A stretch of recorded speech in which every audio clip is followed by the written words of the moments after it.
Hello everyone, I'm Ronald Britania and I am here to help you prove a vision of your Spanish-Filipino inspired wedding. These are the sample menu that I create just for you. It can be served to 15 to 20 guests. For the starters or as well as no appetizer. Stuffed big mussels are fresh out of the ocean and it will be stuffed with bechamel garlic sauce and mozzarella cheese. Second appetizer will be sisig empanada. We all know that sisig is a dish that represents Filipino cuisine. So we stop eating empanada. For the third appetizer, I prepare the green mango salad.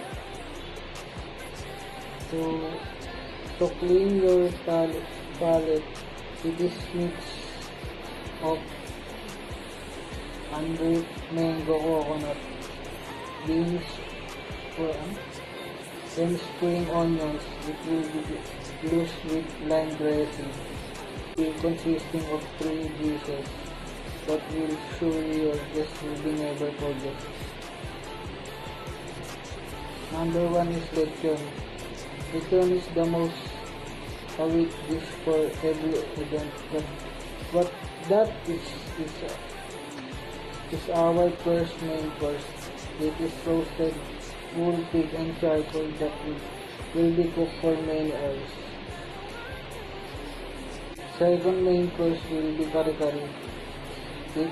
It is an oxtail meat cooked with peanut butter sauce. A salad of vegetables served with a side of shrimp paste.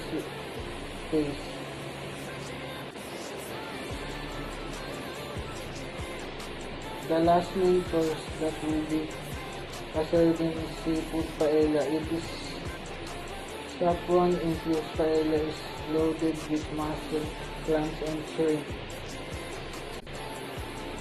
Our first dessert is pandan panna cotta. It is the coconut panna cotta infused in pandan flavor served along with rose syrup. The second dessert is ube turon de langka. It is deep fried ube and jackfruit in lumpia wrapper served with vanilla ice cream.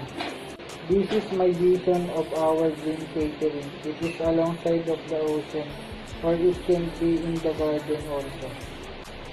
This should be in semi-formal, the desired color coding. Enjoying the mood of the venue.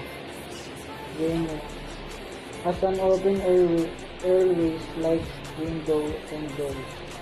As a lighting that the birds can enjoy. It can be ocean wedding or garden wedding.